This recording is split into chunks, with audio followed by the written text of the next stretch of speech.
It's time for the Saturday Sports Show on WMIX. On your radio at AM 940 and online at mywithersradio.com.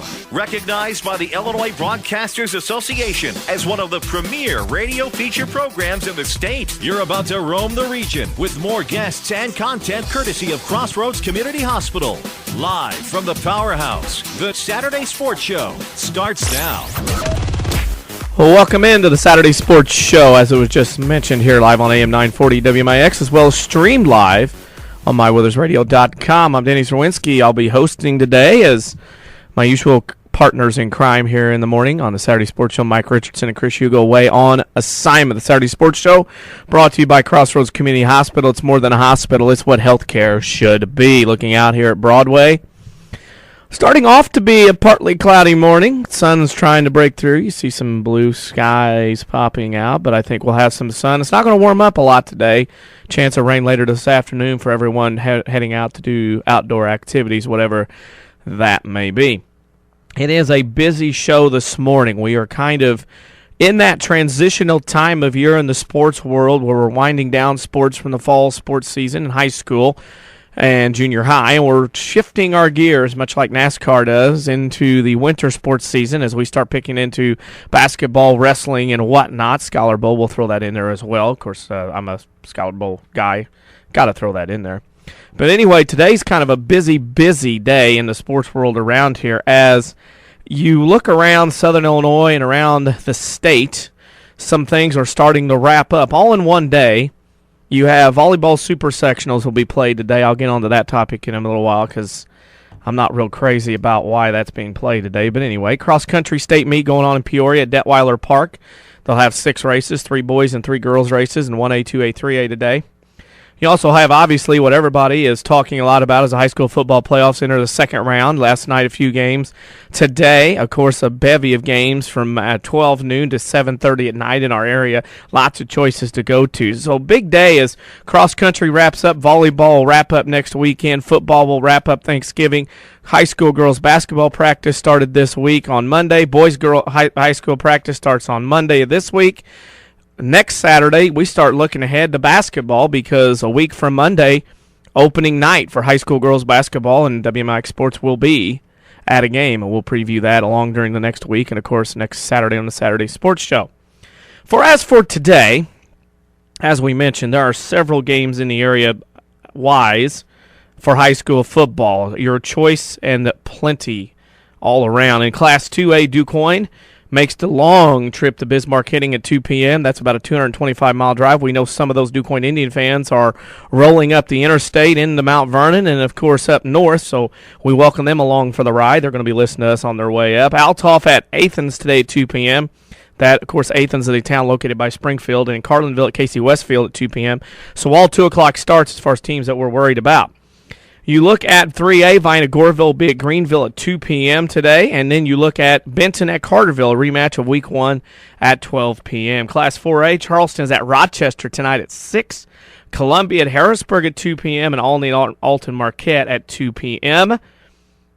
In 5A, Chatham Glenwood's at Jerseyville at 2 p.m. That's a very interesting matchup. SHG at Jacksonville, 1 p.m. rematch of Central State 8 teams. And in 8A tonight, if you're looking for something to do tonight, at 7:30 tonight in O'Fallon, the Panthers and Coach Joggers, who we follow on Twitter, host LaGrange Lions out of Chicago. That's at 7:30 tonight. Of course, you have volleyball super sectionals going on in the area at Valmeyer tonight. All right, St. Elmo and Valmeyer at 4 p.m. At Effingham, St. Anthony, it's Edwards County and Payne at 4 p.m. At Salem, it's Columbia and Jacksonville at 6 p.m. And the Southern Illinois representative, Normal Community West in 4A, Bennett Academy versus Edwardsville at 1 p.m. Today, cross-country meet, of course, in Peoria. Lots of stuff going on. You want to find out where all that information is. If you just turned in and didn't hear all of it, go to our Facebook page, facebook.com/WMIX Sports. You can read all of that, all arranged in order for football. Volleyball is up there in bracket order, how the Supers, whoever wins, will play each other next weekend in Bloomington Normal. Also, we have the football matchups in the area and the times listed for today as well, all at our Facebook page, facebook.com/WMIX Sports. If you're more of a Twitter person, or you do both, you can follow us on Twitter at WMIX Sports. We tweet all kinds of information daily, and we'd love to hear from you, interact with us. You can tweet us at WMIX Sports. We'll tweet back. Get your thoughts and opinions on many things today. Of course, we'll have our social media question of the day. It's already posted at Facebook.com. What musical solo act or music group would you have liked to have seen or would like to see that you haven't seen perform yet live? Lots of choices going on. Avery Barton and Reis Barnfield and myself have talked about it before we went on the air, so several choices out there. Some people have already posted their thoughts. We'd like to hear those as well for our social media question of the week. To the show we go, and it's, as I said, a plethora and a mixture of all kinds of things going on around the sports world today in high school sports. First off, our first guest is a first-timer here. We're going to have Norm Sanders on from the Belleville News-Democrat. You can follow him at Norm Sanders on Twitter. He writes for the BND, Belleville News-Democrat, does a lot of high school sports stuff, does some hockey, but of course with hockey being on strike, can't do it. Been reading a lot about his stuff, very informative about the teams over in the Route 3 area as well as the Metro East. He's going to join us at 8:20. Talk about some of the football matchups. That great volleyball match he had a chance to cover the other night between Mater Dei and Columbia, amongst other high school things. At 8:30, Benton cross-country coach Rod Shurtz. Woo, that didn't come out right. Avery's looking at me. I know it didn't come out right. Rod Shurtz, the Benton cross-country coach for Benton High School, is in Peoria today at Detweiler Park. We'll get his thoughts. He has a runner up there as well, Caitlin Shutt, running again, as well as his team, or I should say her, and then, of course, his thoughts on what goes on up there at the cross-country meet for those of you that don't know or haven't been or would like to go. We'll keep on the Benton track at 8:40. Jeremy Clodfelder, the head coach of the Benton Football Rangers, will join us at 8:40 as his Rangers travel to Carterville today at 12 p.m., a rematch of Week 1. At 8:50, we'll have Harrisburg football coach Jason Roper on to talk about his team's matchup at 2 o'clock today versus Columbia. At 9 o'clock, as usual, to talk high school football, amongst other things, our WMIX sports correspondent John Shadowens will join us to talk about the matchups and games and Week 2 preparedness and heading in the next week. Special at 9:15, once again, the voice of SIU Saluki Athletics, Mike Reis, will join us at 9:15 to talk about the Saluki football team, who has a home game today, as well as the men's basketball team and Saluki stuff in general. Football, Saluki's on a roll, but looking towards getting a playoff berth, and the men's basketball team, of course, kicking around right now, starting their exhibition season.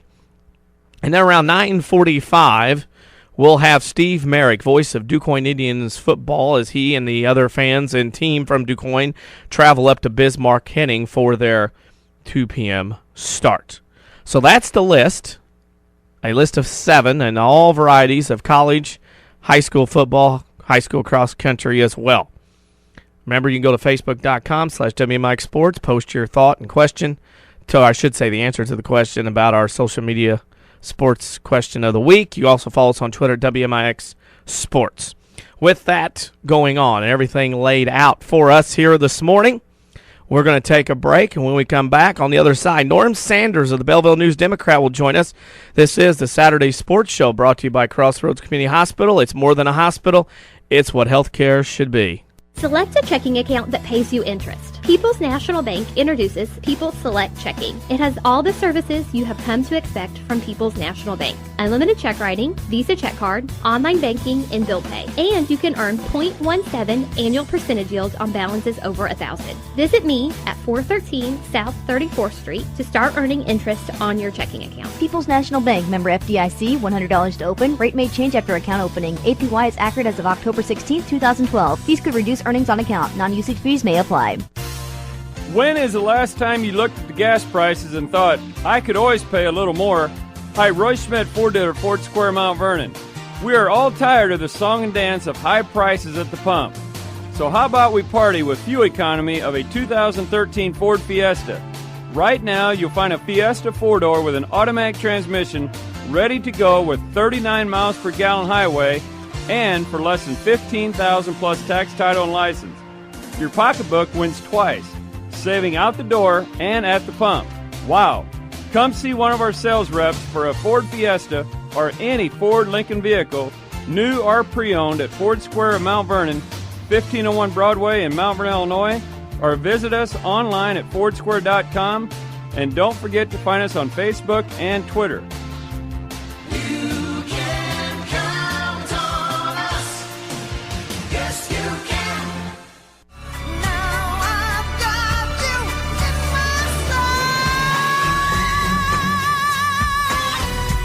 I see. Welcome back to the Saturday Sports Show. We're going to have a theme today with the intro and outro music today. You can probably figure it out early, so I won't tell you until later. Anyway, Danny Zawinski here on the Saturday Sports Show, brought to you by Crossroads Community Hospital. It's more than a hospital. It's what healthcare should be. I just about messed that one up, too. Along in the world of social media and Twitter, it's made the big world a smaller place. And reading along in different places, I came across this excellent writer, Norm Sanders for the Belleville News-Democrat. You can follow him on Twitter at Norm Sanders or read his stuff at bnd.com. Tremendous writer, does a lot of coverage for high school sports over in the Metro East area, and talked to him the night at the volleyball match. And Norm, I want to thank you this morning for coming on and appreciate you getting up and getting ready to go and talking with us this morning here on the Saturday Sports Show. Thanks for having me on. Norm, before we get started talking about high school sports, talk about what your job and what your role is at the Belleville News-Democrat. Well, I've been there for 27 years now, and I can always tell because that's when I got married, and we just celebrated an anniversary. So 27 years at the paper and with my wife, and my wife would say I might be married more to the paper at sometimes. But anyway, I do a lot of high school sports. I'm also the St. Louis Blues beat writer, do a little bit of stuff with the Rams and the Cardinals from time to time, do a lot of college stuff. There's 4 of us on the sports staff, and we have to be very versatile. So it's fun because we get to do different things a lot, and I enjoy covering a lot of different sports. Well, congratulations on both of those milestones at the beginning of marriage and the newspaper. And one quick question I got to ask, because I'm kind of a hockey guy, and I'll watch hockey, especially the Winter Classic a little bit. That's bowl game day, but especially playoffs. Is hockey in trouble as far as coming back in the NHL that we knew it before this strike? I think that this season is very much in trouble when you see them canceling things like the Winter Classic, and you're basically talking about half season at best now. The labor thing doesn't. They are talking this weekend again, but it does seem like both sides are pretty dug in, and nobody's willing to give at this point now. Yeah. That could change with the guys missing a few more paychecks and things like that, but I think it's really going to drive away the casual fan, the crazy hockey fans, the hardcore people. They'll come back no matter what, but I think they really hurt the casual fans this time. A lot of people were burned by the lockout the last time, and now they've got another one to deal with. I don't think people are too happy about this one. NHL off, but not for high school sports. And the first thing I want to talk about before I get to football, I talked to you on Tuesday at Murfreesboro. Saw 2 dominating wins, Columbia and Mater Dei beating Marion and Benton. Thursday night, you had the absolute pleasure of covering what was an epic match. Mater Dei, 2-time defending state champs against Columbia, and Columbia Springs the upset. Was that the best volleyball match that you have ever covered in your career? It was, and for many years I didn't cover volleyball, so I have to kind of throw an asterisk on there. It's not like I covered it for the whole 27 years, but of the ones I've seen in person, there's no doubt that was the best one I've seen because it had so much drama, and you had Columbia being down to their last point, you had Mater Dei being down to their last point, and the whole gym full of people just screaming at every point. Great plays by both teams, controversial calls, coaches going crazy. I mean, it was, for volleyball, it was about as emotional match as you'll ever see. I took it, and having heard, I've watched Mater Dei the last couple of years on the internet, I never got the feel that this Mater Dei team maybe was as good as last year's group. Is that kind of how you took it when you saw Mater Dei this year? Yeah, and they would admit that as well, but I think this group thrived on that, the fact that no one believed they were as good, and they ended up proving that they were. I mean, they didn't get the state, but if you look at their record, I mean, they were in the 34-5.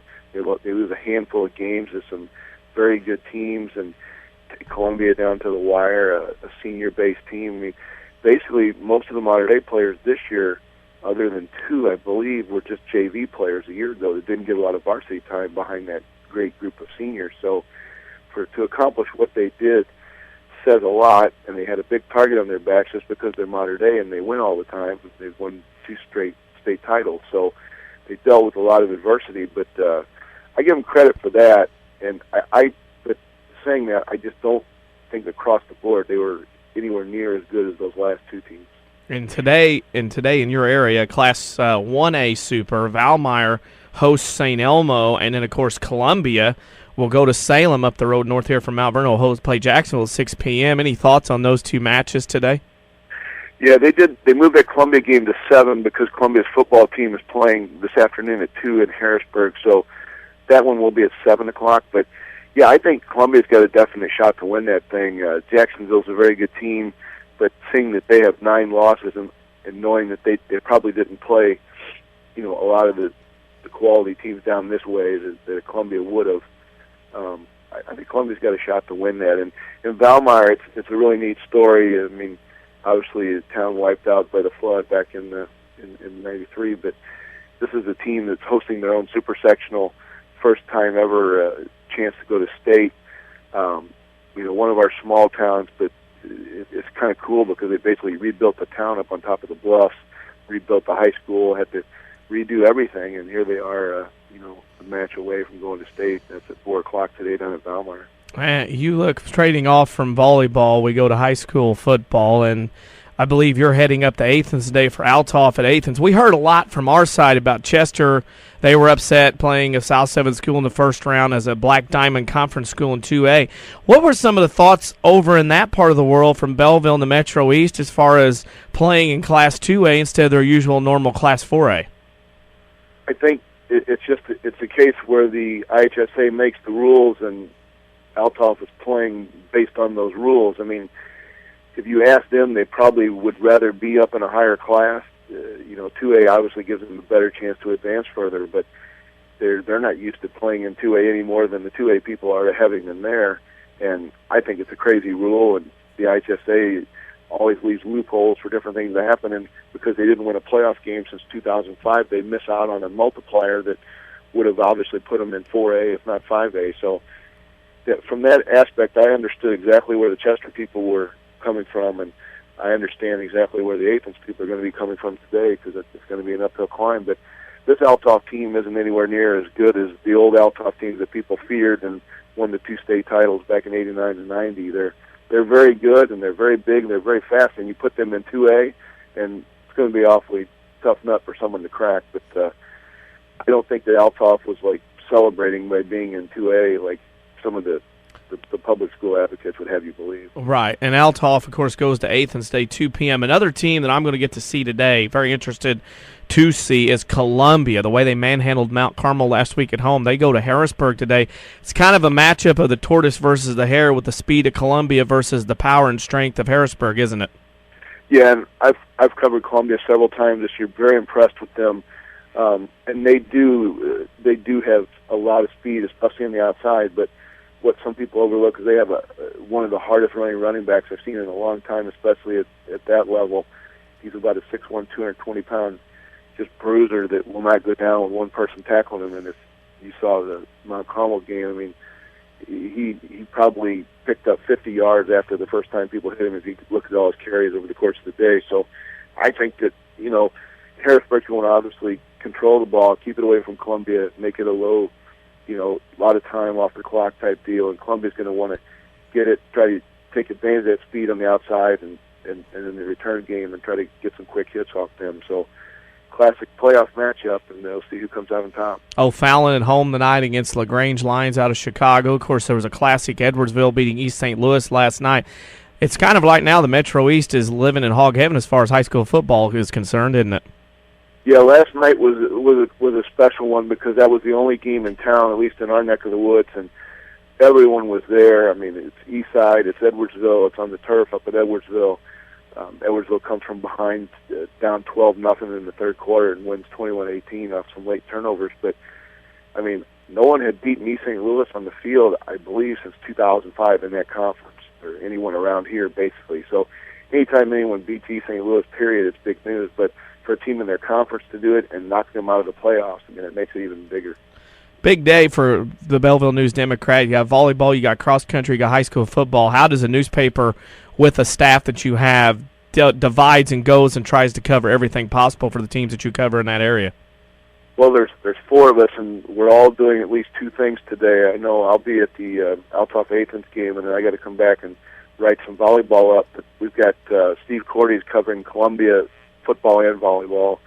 Dave Wilhelm will be at the O'Fallon football, and we got Dean Criddle from the staff at the state cross-country meet, and I believe he's picking up some volleyball as well. So it's not easy, but we take a lot of pride in what we do and trying to get as much stuff into that paper every day as we can, and also online at bnd.com. And I've kind of been using Twitter as another way to get our stuff out there, and we've had a lot of success with that.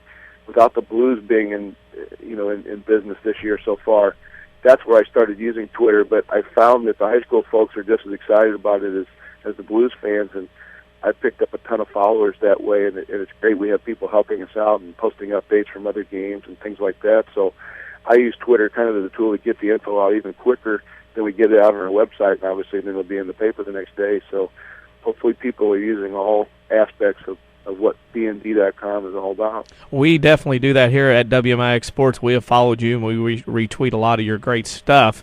Our final question for you, we kind of go off the board here. We have our WMIX Sports social media question for our Facebook page. This week's question is, what solo musical act or musical group that you haven't seen or never got to see would you have liked to see perform live? Elvis, without question. Okay. It's not even close. I mean, I think that he's the single greatest entertainer that's ever been on the planet. And I know that's weird because I'm not that old, but I grew up in a house where that music was played a lot and just kind of stuck with me. And through the years, I've watched a lot of things he's done, read a lot of books, studied up on it, looked at the YouTube stuff. And if anyone just watches some YouTube clips on the guy, it's incredible. And just to have the kind of talent he had to make the kind of impact he made across the board, social culture, changing music, changed darn near everything. Everyone from the Beatles and people like that came after him basically used a lot of things that Elvis did. He was way out in front. That'd be the guy I'd pick. Norm, we thank you for being on with us this morning. First time. We look forward to having you on many more times here on the Saturday Sports Show. Thanks for your time, and have a safe trip up there to Athens today covering that football game. Sounds good. Thanks for having me. All right, thank you. That's Norm Sanders of the BND.com. You can read his stuff there or follow him on Twitter at Norm Sanders for lots of updates and information along the way. We need to step out for a break. When we come back, we'll shift gears and go into cross country up at Peoria in the IHSA State Cross Country Meet. This is a Saturday Sports Show brought to you by Crossroads Community Hospital. It's more than a hospital. It's what healthcare should be. How does Dale's Harley-Davidson in Mount Vernon stay the longest-running Harley dealer in Southern Illinois? How about free pickup and delivery and being the home of the $29.95 oil change? Plus, get financing as low as 1.5 APR, along with the best selection of certified pre-owned Harley-Davidsons. So now you know how Dale's Harley-Davidson stays number one. Dale's Harley-Davidson, open every day but Wednesday, just off of I-57 in Mount Vernon. Visit dales-hd.com and follow us on Facebook and Twitter. When an emergency happens, time is everything, and you don't want to spend that time in a waiting room. So choose Crossroads Community Hospital. With our 30 minutes or less ER service pledge, the entire team is committed to working diligently to have you initially seen by a physician, physician assistant, or nurse practitioner within 30 minutes of your arrival. When minutes matter, choose the ER that doesn't waste time. Choose Crossroads Community Hospital. Visit crossroadscommunityhospital.com/faster to learn more. If you are experiencing a medical emergency, call 911. It will shape our nation and region for the next 2 to 4 years. It's November 6th, Election Day, and your local Withers Broadcasting and Dana Communication stations continue to work for you, bringing you the latest returns. Tune in at 7 p.m. right here on WMIX AM and FM for national, state, and local election results. We'll bring you reports from all of our sister stations located throughout Southern Illinois. First, tune in to WMIX AM and FM for election coverage Tuesday, November 6th on the 2012 Withers Broadcasting Dana Communications Election Radio Network. Say live and let die.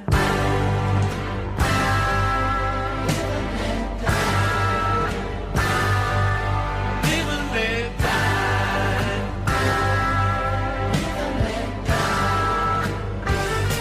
Nice. Live and Let Die. Now, the Guns N' Roses version is pretty good as well. That's a good one. I'll give Guns N' Roses that one. Of course, I'm a Guns N' Roses guy. Danny Zawinski back here on the Saturday Sports Show as we roll through a theme on the intro and outro music. Saturday Sports Show brought to you by Crossroads Community Hospital. It's more than a hospital. It's what healthcare should be. Joining us live from Peoria, Illinois at the IHSA State Cross Country Meet, Benton head coach Rod Shurtz. Mr. Shurtz, how's it going in Peoria this morning? It's great, Danny. It's great. Weather's perfect up here. A little chilly, maybe 40 degrees. rained a little bit early this morning, but right now the conditions are just really great. This is cross-country weather. It's been a warm fall at times, and now you get a little cool weather. Just about perfect to run up there in Peoria. You have her perform up there in Caitlin Shurtz. Seems like she's run about 10 years. How has she been to coach the last few years? She's been a blessing, Danny. She's done just a great job. She's represented herself and, you know, her school and her community as a class act. We're very proud of her. She, you know, she was injured last year and didn't have a chance to come up to Peoria, but as a freshman, to run up here as a sophomore to place, I think she placed 22nd, top 25, and then to be back up here, we just think this is going to be a special day for her, and I think she's going to run well. Best the weather, obviously, with cross-country's cooler weather like today. Talk about, for people who have not made the trek and watched the state cross-country meet, just exactly what goes on today at Detweiler Park in Peoria. Well, there are 6 races, you know, with Class 1A, both girls, boys, all the way up to 3A. But this might be the IHSA's most spectacular event. And if you haven't had a chance to see a cross country and meet up here in Peoria at Detweiler Park, it's just amazing. I mean, you have thousands and thousands of people up here, and pep bands, and just fans who enjoy competition, enjoy watching these girls and boys run. That's what makes it, I think, a unique thing. Just a lot of energy, a lot of excitement, and to see these kids compete, it's an amazing event, an amazing competition. Individual and teams up there as well, as far as that goes. When you talk about cross country, sometimes in sports, for example, tennis, the northern part of the state really has an advantage over the south. Maybe in football lately, the northern and central teams have beaten Southern Illinois pretty good. In cross country, how is that playing field? Is it pretty level, or do we see some teams maybe obviously a little bit better than others as far as cross country goes? Probably more so in Class 1A. You see the South represented really well up here. Now, as of course, the enrollments increase, it makes it a little tougher. You have a lot of people from Central and in Northern Illinois who may come away with an individual title or team title. But as far as 1A and the class we're in and the people who represent us from down south, we have a pretty level playing field when it comes to competition here. But I had a little trivia question for you guys. You know, what you got? The farthest south individual winner in cross country is who? Okay. The other 2 are away on assignment, so this is all going to be me. This has it's got to be a Benton. Wait a minute. It's Benton. It's yes, that's correct. It's Benton, and he used to be the track and field coach at Bryn Lake College, and it's hanging up on the West Walt Rich Herron Gymnasium. McLean. You got it. Brent McLean in 82. You asked that question, Danny, and we go through and we look, and that was an amazing accomplishment by Brent to do what he did back in 82. And that was when we had 2 classes, single A and double A, and he ran an amazing race. And there are just not too many individual titles won by people here in the Deep South. But that's just a fantastic accomplishment. He was one maybe on the girls' side. Did Margot Richardson here from Mount Vernon pull one out? Margot, I think, did. Just not many years ago. Right. So, now you see what kind of nerd I am if I know stuff like that sports-wise. You know what I mean? Great. That's good. You're educated in this sport. That's great. It's one of those deals, unless you've really been out to see one. I went to the Benton City Park a couple times, watched some of your meets. It gets down to a mad dash finish to get in a chute to finish a race, isn't it? It is, and it's that way here. They use something now that they call a chip, and it's built into their number, and it makes it a lot easier. And everything's done electronically. You have a pretty good idea of where people are at the mile mark, the 1.5 mark, and the 2 mile mark.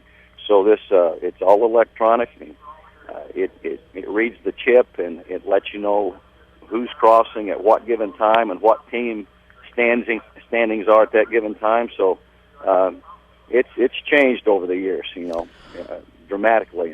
And with this new electronic timing and the chip timing, it makes it a lot easier on the officials when those kids come through the line and they have to cross 4 different mats and to register themselves. So it makes it a lot easier on the officiating. I got to ask this. I got to ask this question. Obviously, from cross country, we wish everybody the best of luck today up there. Cubs allegedly have traded Carlos Marmol for Dan Herron. Some say it's on, some say it's off. That's a good move to help us out, isn't it? I think so. Carlos always gave me a heart attack, and a 4-2 lead or a 5-4 lead going into that ninth, I never did feel very good about it. But I hope so. I think our Cubbies are moving in the right direction. It's just how quickly can we move in that direction. Right. But I think it's a good trade. I got your text last night, and I was pleased to see that. The Master, did he make the trip to Peoria today? No, I couldn't tell you what his schedule is today. Those guys that are retired, they keep a pretty tight schedule. So I can't tell you. Maybe he's getting ready to gear up for deer hunting here in another week. Yeah, his flusher will be ready to go too, as they say. Right, I'm sure. Right. Hey, he has to have that. Last question. We always ask our WMIX Sports social media question of the week. What solo musical act or group that you haven't seen or never got to see that you wanted to see perform live? The group, Danny, has to be Earth, Wind, and Fire. Okay. I was a big Earth, Wind, and Fire back in the day. Individual, I always wanted to see Michael Jackson perform live. Didn't have a chance to do that. Anyway, that group and that individual are a couple of my favorites, so there you have it. Michael Jackson's mine as well. I would have paid any money if he'd have made it to Vegas. Yeah. Hey, Coach, thanks for being on the show for us this morning. We appreciate you telling us what's going on at Peoria. We wish your runner the best of luck, as long as all of our runners from Southern Illinois and teams as well. Thanks for being on, joining us. Danny, always a pleasure. You guys do a great job, and to inform people of Southern Illinois what's happening, that's what it's all about. Hey, thanks for joining us. We appreciate talking to you. All right, good luck this afternoon. Have fun. All right, thank you. That's Rod Shurtz, Benton cross-country coach up there at the state meet in Detweiler Park. We also want to wish David Moddard of Mount Vernon and Mallory Bergauer of Weber Township good luck today in the cross-country meet at Well Peoria. They are running a course in Class 2A boys and 1A girls. We need to step out for a break. On the other side, Jeremy Clodfelder, the head coach of the Benton Rangers football team, will join us here on the Saturday Sports Show, brought to you by Crossroads Community Hospital. It's more than a hospital. It's what healthcare should be. Attention all Medicare Part D pharmacy patients. The annual enrollment period begins earlier this year, October 15th, and ends December 7th. And the Medicine Shop Pharmacy is ready to help you. Stop by or call to make an appointment with Eric Black or Tracy Adams. They'll review your current prescription plan and help you manage your Medicare dollars. Here's pharmacist and pharmacy owner Eric Black. What we offer to our patients is to sit down with them and answer questions that they may have about their medications, really with the end goal of being to maximize their dollars, because that's, after all, what patients really want. We'll take appointments, we'll sit down with them, take as long as it takes to help them choose a plan that is effective at meeting their needs. Remember, the good folks at the Medicine Shop Pharmacy are never too busy to take care of you. They look forward to understanding your healthcare needs and will focus on keeping you well. The Medicine Shop Pharmacy, 2339 Broadway in Mount Vernon. To call to make an appointment, call 618-242-8776. The tradition of fine vehicles and great service continues at Second Chance Auto. They've been providing quality cars, trucks, vans, and SUVs for families like yours for over 32 years, and many are priced under $10,000. Plus, most have a 3-month or 3,000-mile warranty. Bank rate financing available with instant approval. No gimmicks, no pressure, just honest deals on great vehicles from your friends and neighbors at Second Chance Auto, living and contributing back to the community they serve. Located on Route 142 East in Mount Vernon, or call 244-4582.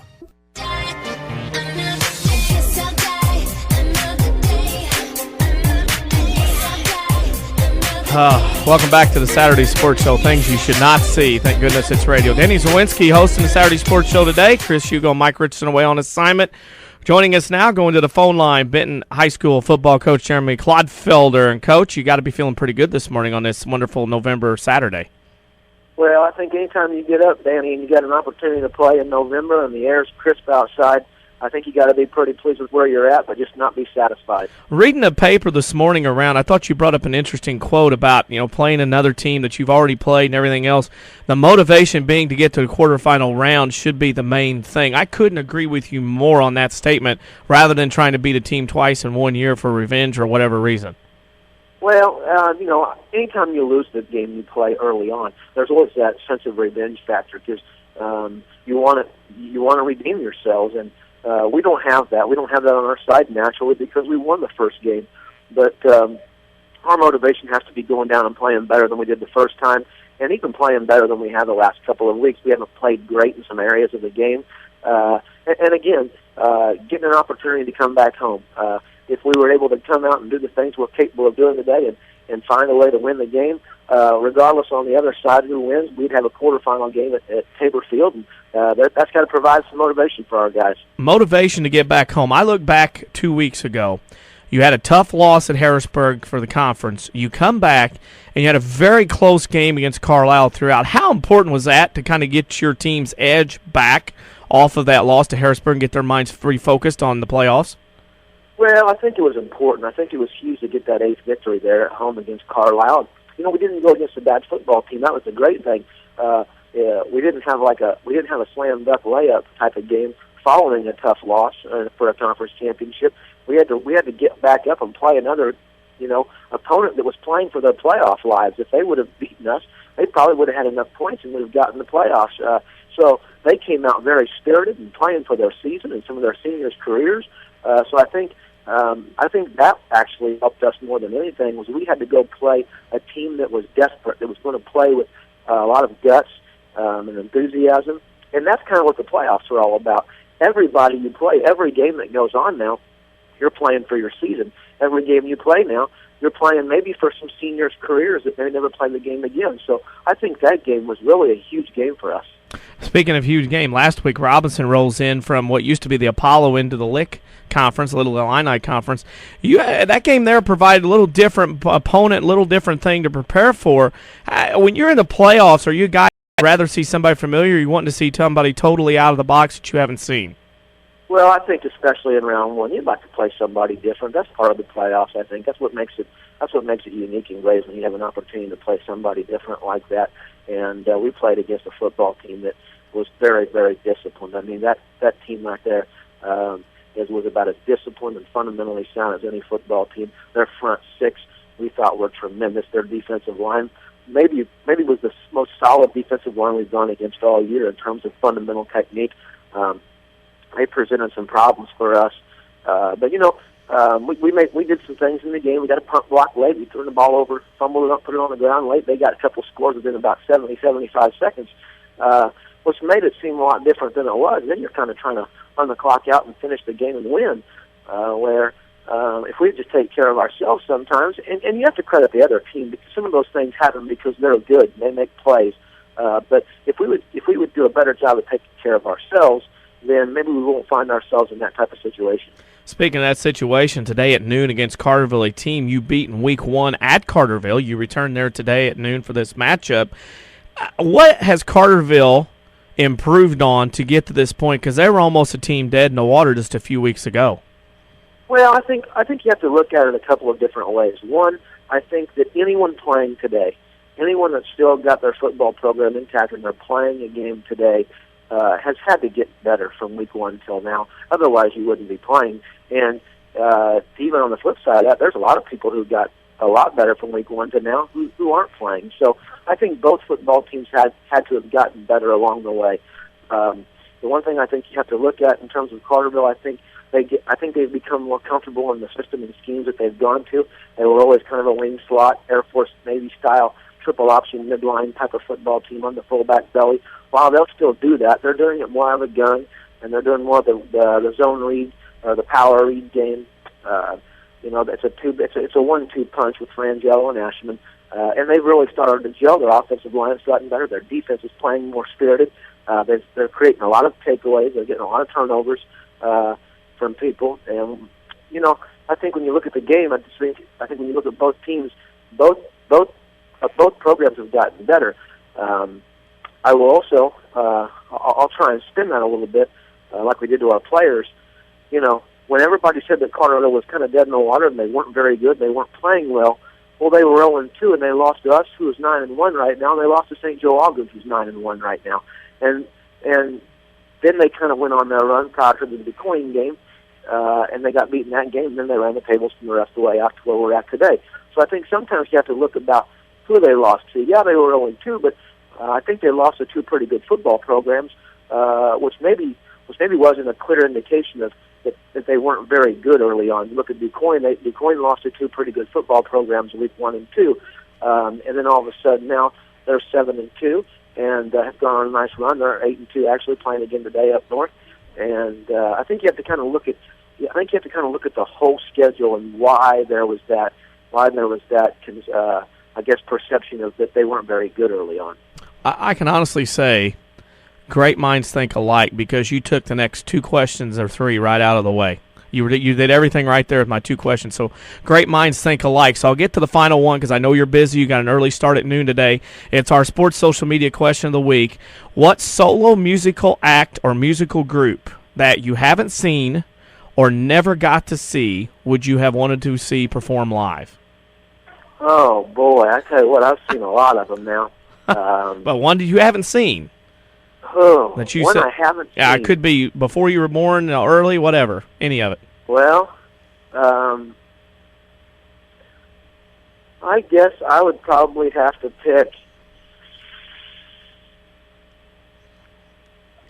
Boy, I'd have to go old school and maybe go see a little REO Speedwagon for some boys from around the Champaign, Illinois area. Yeah. Yeah, and they're still touring. You got a shot to do this now, you know. Yeah. Hopefully not for the next few weeks. No, I don't want you doing anything but win games the next 3 or 4 weeks, okay? I appreciate it. Hey, thanks for joining us. I'll let you get going because I know you're busy. You're on a forward schedule at the 12 start. Thanks for joining us, Coach, and good luck this afternoon against the Lions. All right, thanks, Danny. That's Jeremy Clodfelder, head coach of the Benton Rangers. The Rangers play today at Carterville at 12 p.m. in a Class 3A second-round matchup. We need to take a break. When we come back, Jason Roper, the head coach of the Harrisburg Bulldogs, will join us. You're listening to the Saturday Sports Show, brought to you by Crossroads Community Hospital. It's more than a hospital. It's what healthcare should be. Hi, this is Joe David Cummins, President of Community First Bank. I wanted to stop and thank each person running for political office in our area. The commitment, passion, and concern they show in their campaign is truly amazing to me. These people show their concern for the community by stepping out there and placing their personal lives to the scrutiny of everyone. Nothing better shows a commitment to community than those selfless acts. All of us at Community First Bank would like to encourage everyone to vote and thank those candidates and volunteers for their hard work during this campaign season. Community First Bank with locations in Mount Vernon, Woodlawn, Dixon, Ina. Welcome back to Personal Banking. Member FDIC. This is WMIX, Mount Vernon, Marion, another Withers Broadcasting Station. The Orthopedic Center of Southern Illinois welcomes Dr. Beth Conrarty to their medical staff. Dr. Conrarty specializes in comprehensive pain management using a multidisciplinary team approach by working with other specialists for optimal diagnosis and treatment of pain. Dr. Conrarty will treat most conditions of the spine, including management of cancer pain. Dr. Beth Conrarty, helping to make life better day after day at the Orthopedic Center of Southern Illinois in Mount Vernon. Call 618-242-3778. Follow the adventures of a cherished Rivertown youth who always seems to find mischief with the Rend Lake College Theater's production of Tom Sawyer, based on the novel by Mark Twain. See local thespians in this delightful presentation. The curtain goes up at 7 p.m. on November 8th, 9th, and 10th with a special 2 p.m. matinee on November 11th. Tickets are just $12 and are available now at the Rend Lake College Theater box office at rlc.edu or by calling toll-free 800-369-5321, extension 1214. It's through. I fly to you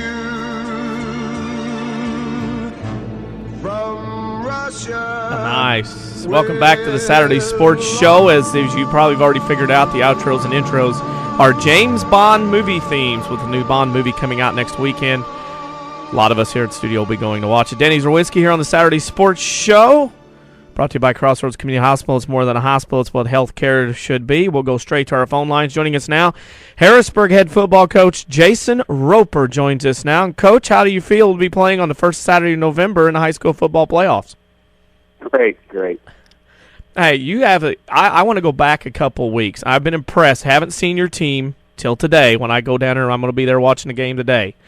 But watching the scores and the way your teams went about their business week 8, week 9, and last week, it seems to me a veteran team, experienced team, knows what the mission is at hand and doesn't get too excited about all the stuff going on, taking care of business on the field.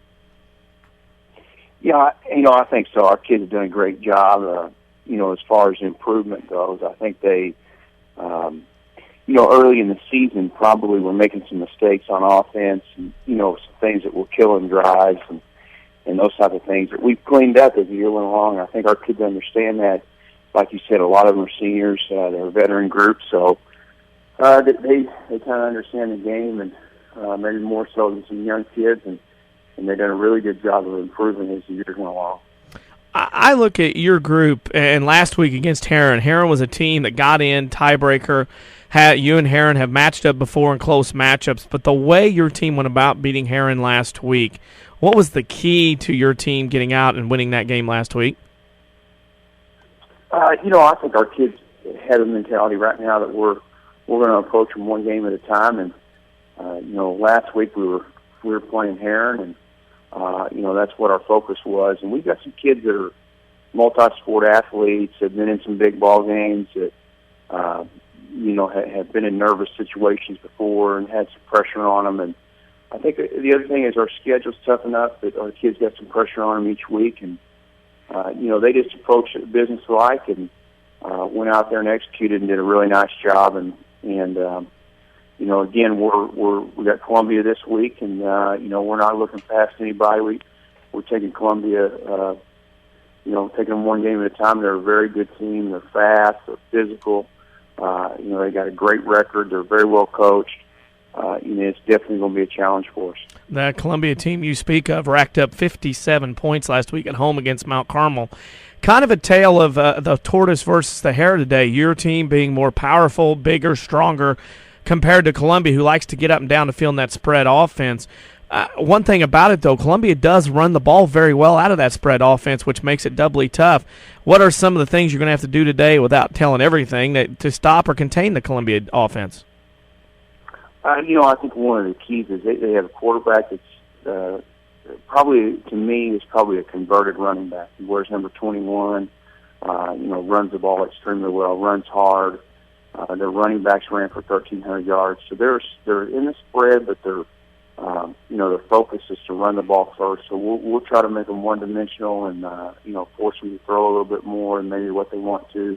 But being able to do that's another thing. They run it really well. Their kids run hard.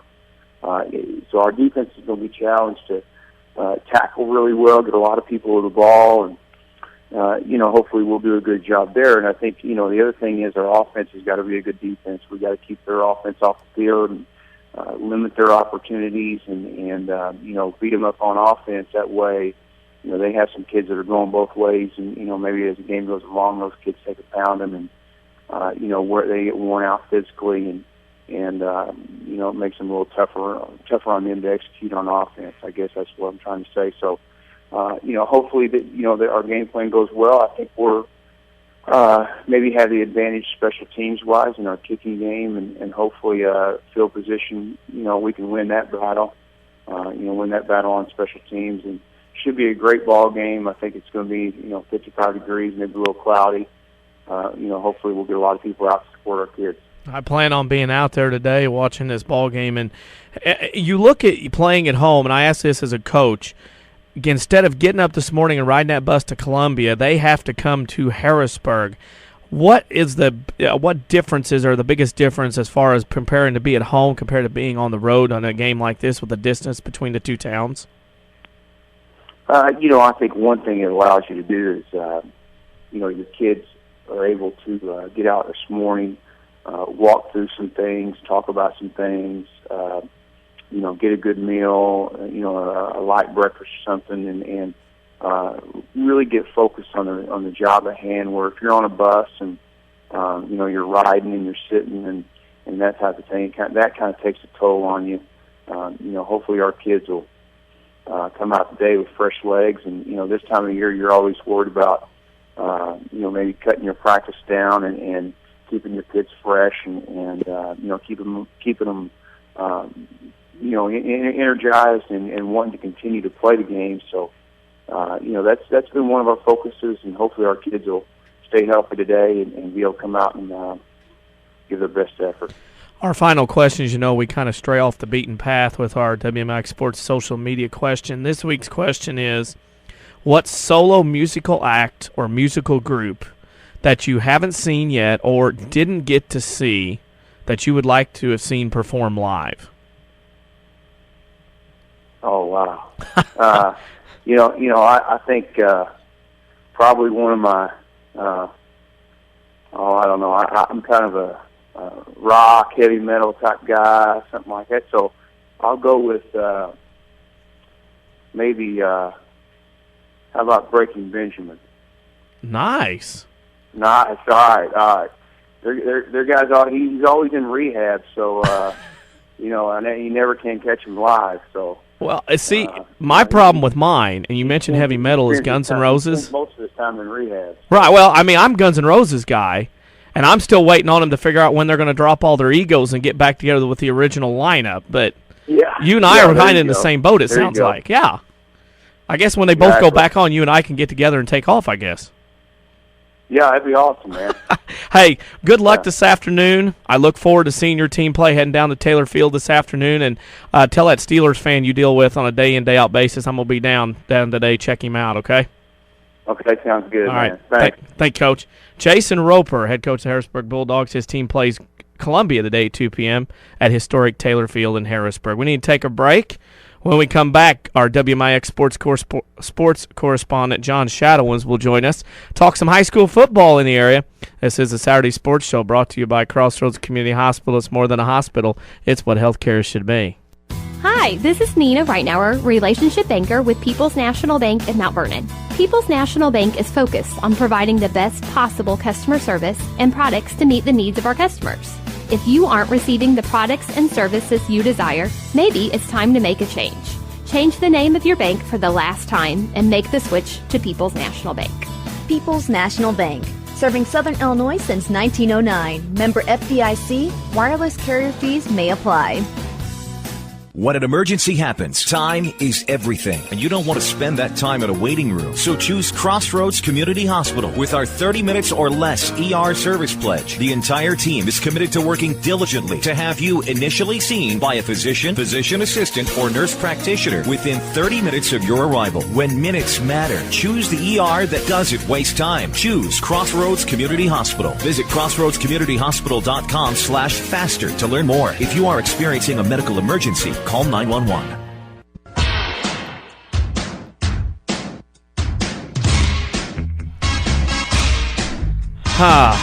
Roger Moore. Was that? Reis, can you see me? That was Roger Moore's last movie, A View to a Kill? Or no? I think it's so. Anyway, Saturday Sports Show, live on AM 940 WMIX, as well as streamed live on mywithusradio.com. We're intro and outroing today with the themes from James Bond. This is my favorite one, by the way, View to a Kill. I thought Duran Duran nailed that back in the mid-'80s. Anyway, moving on, high school football, of course, hot topic of the day. And joining us, as always, at 9 a.m. every Saturday in the fall is our WMIX sports correspondent, John Shadowens. Coach, because I call you Coach now because you're in basketball right now. How's it going this morning? Hey, pretty good, Danny. Glad to be in basketball, but sure miss going to see a football game today. Let's go last week. What game did you attend last week? Let's see. The playoff game I went to last week was Benton and Robinson. Interesting matchup. Robinson gave them a run for about 3.5 quarters. Talk about that game as far as the Rangers' perspective. Well, I don't think that we've seen the real Ranger team the last couple of weeks. They kind of felt Robinson out and had a lot of trouble stopping Robinson's run at first. But, one thing about this Benton Ranger group is they find a way to win. I really, really, really like this group of boys that Coach Clodfelder has. And, a group like this doesn't come along very often. Sometimes you might have more talented groups, but to have a group like this that's kind of nameless and plays together is a lot of fun to coach and a lot of fun to watch. And that Benton group will play Carterville today. And I got to ask this. Two teams that picked each other up on the schedule a couple falls ago. Carterville won the first one at home. Benton won last year at home. Benton won at Carterville this year. When it comes to two teams so familiar with each other, which team is favored? Is it the underdog? Because it would be Carterville right now since Benton's beat them already. Or is it the favorite in Benton? Who do you think has the most advantage today? Ooh, I'm not sure either team would have what you call an advantage. I do love the way Carterville is playing right now. And I understand they looked a little flat against Vandalia first half last week. But I've seen Carterville recently, and they've made tremendous strides this year. Benton hasn't played as well as they did maybe in mid-season. You know, and some people might think, you know, that maybe they peaked too early, and I don't think that's the case either. I think that what Benton did, you know, they survived a couple of weeks when they weren't playing their best, and I look today for them to play a whole lot better. And they're going to have to beat the Lions. You know, Dennis Druss has got the Lions rolling right now. And I would love to be there and see that ball game. It's going to be something else. That game kicks off at noon today. Let's go through the other list. Quoin has to go to Bismarck-Henning, a team that Pinckneyville traveled up there in the first round last year, got beat. Quoin's got to make that 220-mile-plus drive. You've been on that bus before going about that far for football games. What kind of a toll does that take on a team by the time they get to their site to play in a distance like that? I think that it depends on the team, Danny. A team like Quoin, teams that prepare themselves all year long to play 13, 14 ball games, and year out make those bus trips, it doesn't affect them as much. But definitely when you load up 16, 17-year-old boys on a bus, it's hard to keep them focused for that long. Like Coach Roper, I heard him a few minutes ago, alluded to, such an advantage to be at home, maybe meet and have a walkthrough early in the morning, and then have a meal together, much more relaxed, and plus the fact that your body's not going through that bus ride. Speaking of that bus ride, Quoin goes up there today, and if they can win, that'd be a matchup. Althoff last week struggled a little bit more with Chester than what most people thought. Black Diamond made a statement last week with Chester playing as well as they did with Althoff, I thought. Well, statement, I don't know. I think that, and I've said this for years, year in, year out, the Black Diamond Conference champion can stand toe-to-toe with most teams Southern Illinois. I think the Black Diamond gets a bad rap a lot of times because of the teams at the bottom. We're going to have 2 or 3 teams that are going to be the weakest. We know the smallest schools, and people in bigger conferences kind of look down their nose a little bit sometimes. But if you take our champion on, you're gonna face a quality football team, and Althoff found that out last Saturday. Little different perspective. We've already talked Benton Carterville 3A. That winner gets a home game. Vienna Goreville at Greenville. The Eagles get in the playoffs for the first time ever. Win their first ever playoff game last week. Now they got to go to Greenfield. Are they in maybe a case of having to fight we're happy to be here rather than trying to go out and get a win today? Well, that is a concern, I think. You know, that I believe if someone had offered anybody in Vienna, including the coaching staff, advancing to round 2, they would have taken that in a heartbeat. But once you get there, you know, I think Coach Clodfelder said it pretty well. Yeah, you're pleased, but you're not satisfied. And I think that Vienna, you know, they read the smack boards and they listen to the talk, and they've been told they've been given no chance. And the kids take that personally. And I would like to see Vienna come out today and show what they can do and compete a little bit with Greenville, excuse me. And Greenville, that's a team like Vandalia. They usually have a very good team, get to the semis, maybe quarters like this, and then kind of figure out ways, you know, maybe not to advance as far. They've been kind of that team, always good.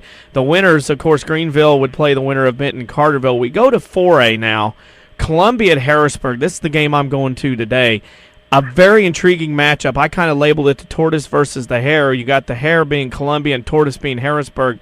This seems to be a matchup of who's going to control the ball, because if Harrisburg can, it's a low-scoring game. If Columbia does, it's going to be high-scoring. Yeah, what a contrast of styles with Columbia and Harrisburg. It's a fascinating matchup.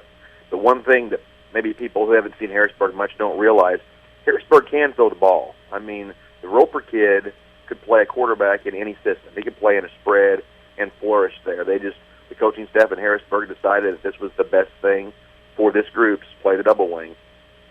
I saw them spread the ball out against Marion. You know, and Marion was more athletic than they were and had more speed on the outside. But Harrisburg showed me that day that they knew what they were doing as far as spreading the field goes. And don't be surprised today if Columbia does happen to go up by a couple of scores. Don't be surprised to see Harrisburg throw the ball effectively. Speaking of that, we get in the second round. Now, if you win today, you're in the quarterfinals. You get a plaque if you don't make it out of next week. But also you deal with a time change, and it gets dark earlier. You've dealt with this as a coach. What are some of the things you have to adjust for if you win today going into next week as far as practice goes with the lights and getting dark earlier as far as kids go? Well, it's huge because you're going to be practicing under the light, especially at co-op school where you have to wait for the other school to get there on buses. You won't get for example, at Sesser-Valier, you don't get started till 4 o'clock every day. Mm-hmm. It's going to be dark at 5:15 next week. Like you're going to be under the light, and more than likely your playoff game is not. So you're going to be practicing in adverse conditions there if you are at a co-op school, and even other schools as well. You know, a lot of schools won't get started until 3:30, and you're going to be looking at some darkness issues and being able to manage your time wisely. Managing your time wisely as you head into the quarterfinal round is when you have teams that advance this far. What does it do for a community, especially a school, when football teams start getting deeper and deeper into postseason? I've seen this firsthand many times. It is so neat to see. It's cliche, but to see a town come together. The best example I can give you is watching half the town of Sesser come out one night to help put the tarp on that field because there's a monsoon coming and trying to keep our field in playable condition, and people chipping in for a helicopter to come and dry a field out. Only in small town America would you see something like that. People getting behind 16, 17-year-old boys to play a game. It's a heartwarming and neat thing to see. Well, I look at it too as you get a lot of people wound up. Basketball, football, guys, towns, people everywhere get into football and basketball so much. It's kind of interesting because no matter what's going on or what side of people on, usually in one moment or for a few weeks, people will forget their differences and go for a sports team because it seems to bring towns together like that. Yeah, I agree. It's so neat to be able to step away from reality for a little while, for maybe 2 hours on a Saturday, and get yourself totally immersed into these kids and what they're doing, and appreciate the effort that they have put forth since early summer. It's a neat American thing that's unique for us. Now, neat and unique is for you. And I bring this in because you are dusting off the clipboard in another capacity now, once again. High school girls basketball assistant coach at SVW. Have you had to shake off a little rust this week? Well, a little bit. You know, I'm still in football mode, or was as of last Monday. But I am so excited about this endeavor. Very excited to be reunited with Coach Metcalf. We coached together 20 years ago, of course, with the Sesser-Valier boys. No, it can't be that long. It's been 20 years. Wow. And it's been 15 since I sat on a bench with him. And, you know, he is a master at what he does, and he eats, sleeps, and breathes basketball. So he keeps me pretty much focused. Whenever we're there, it's basketball all the time. And I'm excited for these girls also to have such experience with Coach Metcalf, and it's really neat to watch them grow, and I'm excited to be back in with the girls basketball program again. Well, we as in WMIX Sports, we're going to be doing several of your Sesser-Valier Waltonville Lady Devils girls basketball games this year. In fact, I believe we're doing one next week at Sparta. So we look forward to seeing that team, again, a regional champion, made to the sectional last year. Look forward to this season. And our final question, as you know, is our WMIX Sports social media question of the week. This week's question is, what solo musical act or musical group that you haven't seen or didn't get to see would you like to have seen or would like to see perform live, if that makes sense? Well, you know, I was very fortunate as a youth and got to see most of the bands that I wanted to see came within driving distance where I was able to. And one that eluded me, I got to do this summer, Ted Nugent. Yep. I got to see Uncle Ted this summer. I believe you were there as well. Yes. I got to cross him off the list, but one that I didn't get to see, and never will, of course, would be Black Sabbath with Ozzy Osbourne as the front man. I know that'll never happen again, and won't have the chance to do so, but I would have loved to have seen that band. See, that's interesting, because I crossed off Uncle Ted this year too. Kind of a different mix with Ted Nugent and REO, I thought, together. But anyway, that's an interesting one, because the Black Sabbath doesn't sound like they're going to get back together anytime soon with that original lineup. I don't think so. I think one of the band members even has a pretty serious illness right now, and you know, Ozzy's not too roadworthy right now, I don't think either. So I don't think that's going to happen. But that would be the only one I could think off the top of my head that I didn't get to see. So I was pretty fortunate. I'm of the thing where I'm down to Michael Jackson, you know, and the other one would be, and I saw this lineup once, I'd like to see it again, the original lineup of Guns N' Roses. You know what, that would be a neat thing to see as well. I believe I would have to put Guns N' Roses in my top 5, but we're kind of showing our age right now. Yes, aren't we? we are, yeah. So, Coach, good luck today. I know you have practice. I'm going to head out today and see Harrisburg and Columbia. Thanks for joining us. We'll have you on again next week. Talk some more high school football. Hey, have a good time today, Danny. We'll talk to you later. Thank you. That's John Shadowens, our WMIX sports correspondent, also assistant coach for the SVW Lady Devils girls basketball team, who will do some games this year here on WMIX. We need to step out for a break. When we come back, we will have the voice of SIU Saluki Athletics, Mike Reis, join me next. You're listening to the Saturday Sports Show, brought to you by Crossroads Community Hospital. It's more than a hospital. It's what healthcare should be.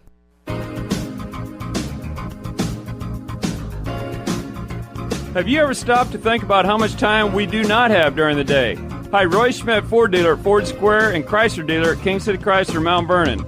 How often do you forget to make that phone call for an oil change or to schedule a tune-up? I'm excited to tell you that you can schedule your service appointments online at Ford Square and King City Chrysler. Whether the workday is too chaotic to pick up the phone or basketball practice just won't allow you to stop by, we have you covered. Log on to FordSquare.com or KingCityChrysler.com to schedule your service appointment. Or, if you prefer to hear a friendly voice, feel free to call us anytime. We've made amazing quality service unbelievably easy at Ford Square and King City Chrysler Center, Mount Vernon. You can count on us. Also, find us on Facebook and Twitter. When an emergency happens, time is everything, and you don't want to spend that time in a waiting room. So choose Crossroads Community Hospital with our 30 minutes or less ER service pledge. The entire team is committed to working diligently to have you initially seen by a physician, physician assistant, or nurse practitioner within 30 minutes of your arrival. When minutes matter, choose the ER that doesn't waste time. Choose Crossroads Community Hospital. Visit crossroadscommunityhospital.com/faster to learn more. If you are experiencing a medical emergency, call 911.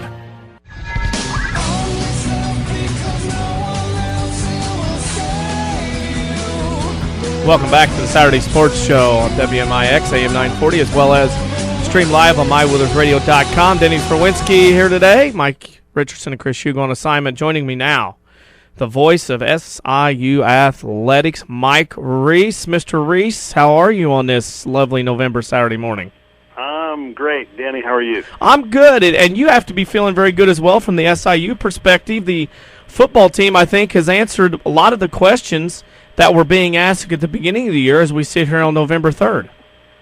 Well, they're answering them more positively, and certainly where they are right now is a long way from where they were in September.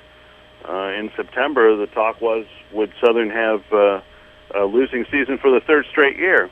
Now, will the Salukis make the playoffs? And if they win their last two ball games, they'll be in the picture. Both ball games are at home, South Dakota State today and Western Illinois in 2 weeks.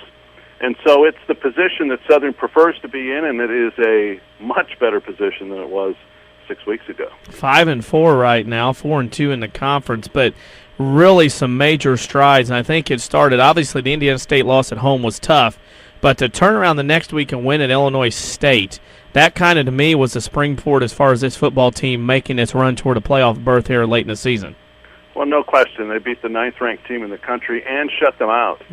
And those two things were not expected at all after the Indiana State loss. I think the Indiana State loss became a wake-up call for the club and is a motivator now. Defensively, I mean, internally, I don't think Southern was strong after the Indiana State loss. I think there was some bickering between the defense and the offense. The defense was on the field too much, and so Indiana State, which now leads the league and is in the top 15 in the country, dominated time of possession and wore Southern down. Exactly the same thing that happened to Southern last week at North Dakota State. And I think the defensive guys were doing some complaining. The offensive guys were on the receiving end of the complaints, and both sides decided to find a way to figure it out. And in the offense's case, stopped turning the ball over, turned it over way too much in the Indiana State game. Then in the next 3 weeks, didn't turn it over at all in the winning streak. And defensively, make scoring plays. It's okay for the defense to score, and especially on a team that's offensively challenged. And Southern, for the big play offensively, is challenged. And And so they've been scoring a lot on defense and on special teams. I think some 40% of the points came from the defense and special teams during the winning streak. And for the year, 31% of the points have come from the defense and special teams. So the team has bonded. It's a much stronger team chemistry-wise than the last two. There are some shortfalls talent-wise, especially on the offensive line, and those show up against the top teams. But Southern's team and program is in a much better spot here on November 3rd than it was 6 weeks ago. I wholeheartedly agree with you on that statement, both the team and the program. Will it take 2 wins to get Southern into the playoffs at this point? Yes. Well, and yes, to even be considered, Southern's going to have to win 2, get to 7-4. It used to be that 7-4, Danny, didn't give you a chance. In fact, Illinois State last year didn't make it with a 7-4. But this year the playoffs expand from 16 to 20. And that bodes well for the Missouri Valley Conference, which top to bottom is exceptionally strong, and you can make a case is the strongest league. Although perhaps there are better teams individually in certain leagues. 1 through 9 especially is very strong in the Missouri Valley Conference, and so that bodes well. Now Southern will need help. Southern can't be the 5th team in the league and be 7-4, or there be a 4-way tie for 3rd place, and Southern is 5 or 6. I don't think that's going to work. Indiana State, Illinois State could be key for Southern today. On paper, it looks like Southern needs Indiana State to win that game. Southern probably needs North Dakota State to continue to win, and Indiana State and North Dakota State to separate. And if Southern can be 3 or 4 at 7-4, Southern's played a representative schedule and might be able to sneak in there, and that would be huge for the program. Huge for the program, I think. Maybe underrated in a way is Corey Faulkner. 3,000 career passing yards, 10th on all-time passing list. He's kind of turned his thing around a little bit here in this season, hasn't he? Well, and his job was on the line after the Indiana State game, and I think you're exactly right. And his demeanor in October was measurably different than it was in September. And you say, well, it ought to be Reis, they won games. Well, even when the game hasn't been going well, like North Dakota State last week, Faulkner still played with a different and confident demeanor. And that wasn't there in September. In September, he needed success in order to be confident. In October, he succeeded. He was confident even when he wasn't succeeding. And that's a step that the great ones make. That's the step that Rick Johnson took when Southern won the national title in '83. That's what Joel Sambursky had at Southern the 4 years that he played. That's what Nick Hill had when the 2 years that he played. A lot of guys need you to have confidence in them or them to succeed to have confidence. The great ones are confident in their ability to succeed and to win even when they stink.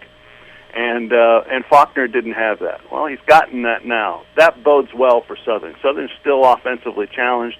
It doesn't have a deep game. A lot of that has to do with an injury-riddled and young offensive line. But they're able to do the things well that they're able to do. Their strengths, they're able to maximize their strengths, whereas in September they played a lot to their weaknesses, and that really held them back too. But it's an excellent observation about Faulkner. He's quietly turned in excellent numbers, and the history of passing quarterbacks at Southern is not huge. He's there in 10th at 3,000, and I don't think that many people, I think many people were surprised when they heard you say that.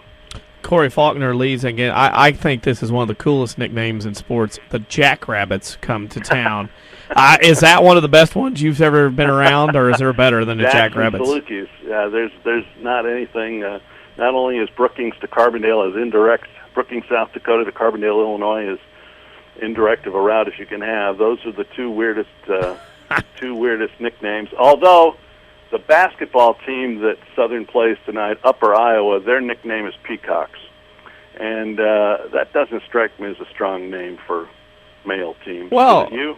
No, I mean, so you got quite the zoo going on down there in Carbondale today, or you got Jackrabbits, Peacocks, and Salukis. You don't know what you said when you said there's quite the zoo here. Well, I mean, that too. I understand your inclination there. Yes. Gamecocks. I would side with Gamecocks. Sounds tougher. Yeah. Either way, you don't want to shorten it. No, and either way, you could go a long way down the road away from the FCC off the air. But anyway, basketball-wise, that brings me my next slew of questions here. You've been there, Hall of Fame announcer. You've seen the Alan Van Winkle to Rich Herron transition. You've seen the Rich Herron transition to Bruce Weber. And now you're seeing the Chris Lowry to Barry Hinson. Of the three transitions, which one has been the hardest for the program to deal with at this point? I think that Hinson is so totally different than Lowry, and it's the most recent transition, Dan. I think I would side with that. It was pretty dramatic from Van Winkle, who was as hands-on and as minutia-oriented as any coach I've seen but one, to Rich Herron, who was a lot more organized than he was perceived. You wouldn't describe him as organized, but he was organized. That was pretty dramatic. Herron to Weber, I've always said that Rich Herron kept SIU Division I, and Bruce Weber made Southern a modern Division I program, because he had come from Purdue and he knew all the things that were necessary in Division I. And when Herron took over, Southern was just trying to sustain a Division I program, and there was many people talking about going Division II, as there were football people wanting to get rid of that sport.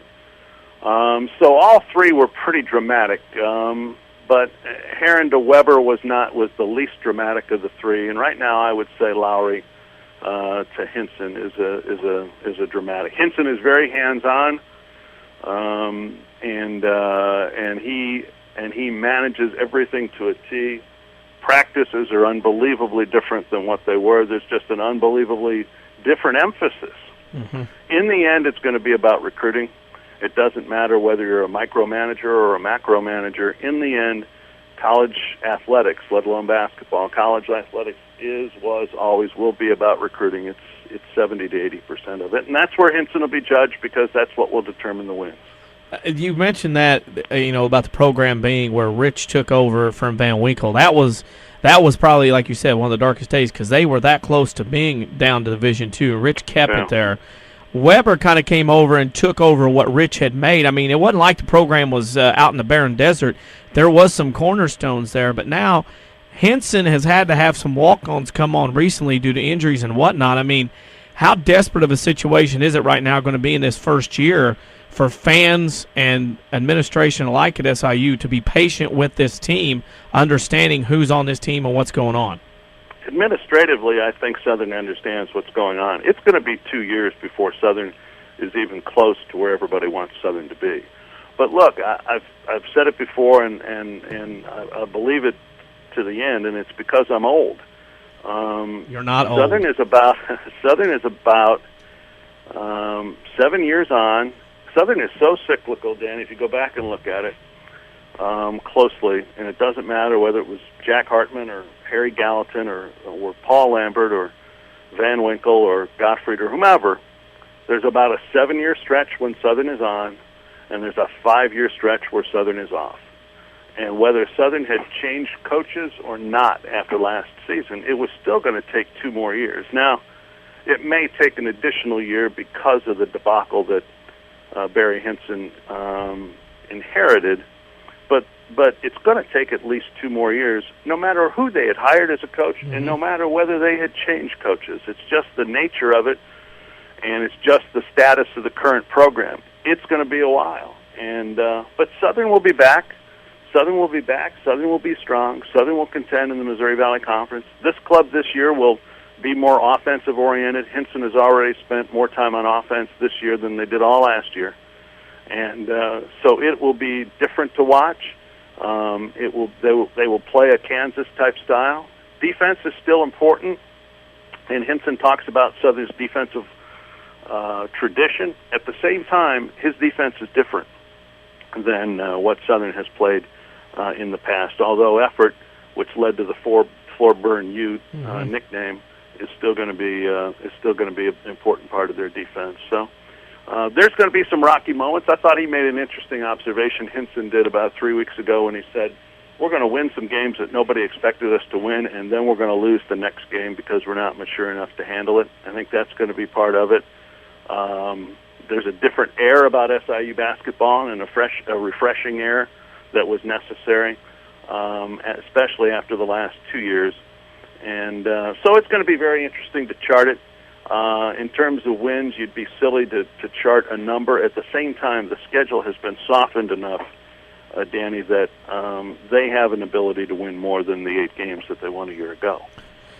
Being that you have a doubleheader of teams today, we're going to get one final question here and send you on your busy work day. Our WMIX Sports social media question of the week.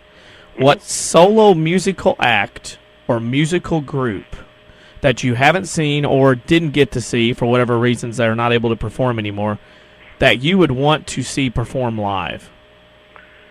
Which one do you think I would pick, Danny? Do you think I picked the Beatles? Am I that old?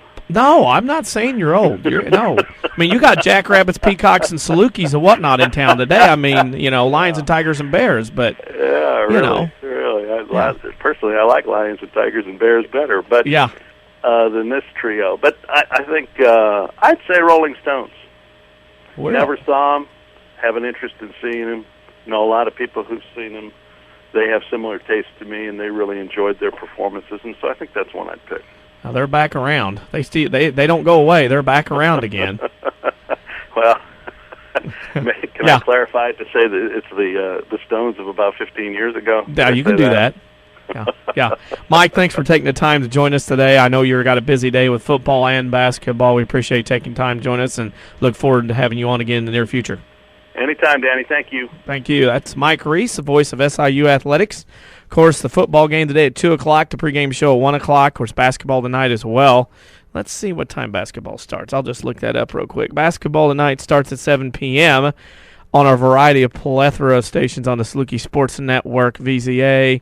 They got 105.1 FM, 95.3 FM, 1300 AM, 102.3 FM, 97.3 FM. They're all pretty well ours. List of that located on the Saluki website. Football today at 2 o'clock, SIU. Basketball tonight at 7 o'clock, SIU. We need to take a break. And when we come back, I'm going to kind of tidy up things around the sports world, around the area, what's going on, what we have coming up, what's happened, all that stuff over the next 5 or 10 minutes. Got to get you kind of caught up on what's going on, what we've done today. You're listening to the Saturday Sports Show, brought to you by Crossroads Community Hospital. It's more than a hospital. It's what healthcare should be. Follow the adventures of a cherished Rivertown youth who always seems to find mischief with the Rend Lake College Theater's production of Tom Sawyer, based on the novel by Mark Twain. See local thespians in this delightful presentation. The curtain goes up at 7 p.m. on November 8th, 9th, and 10th, with a special 2 p.m. matinee on November 11th. Tickets are just $12 and are available now at the Rend Lake College Theater box office at rlc.edu or by calling toll-free 800-369-5321, extension 1214. When an emergency happens, time is everything, and you don't want to spend that time in a waiting room. So choose Crossroads Community Hospital with our 30 minutes or less ER service pledge. The entire team is committed to working diligently to have you initially seen by a physician, physician assistant, or nurse practitioner within 30 minutes of your arrival. When minutes matter, choose the ER that doesn't waste time. Choose Crossroads Community Hospital. Visit crossroadscommunityhospital.com/faster to learn more. If you are experiencing a medical emergency, call 911.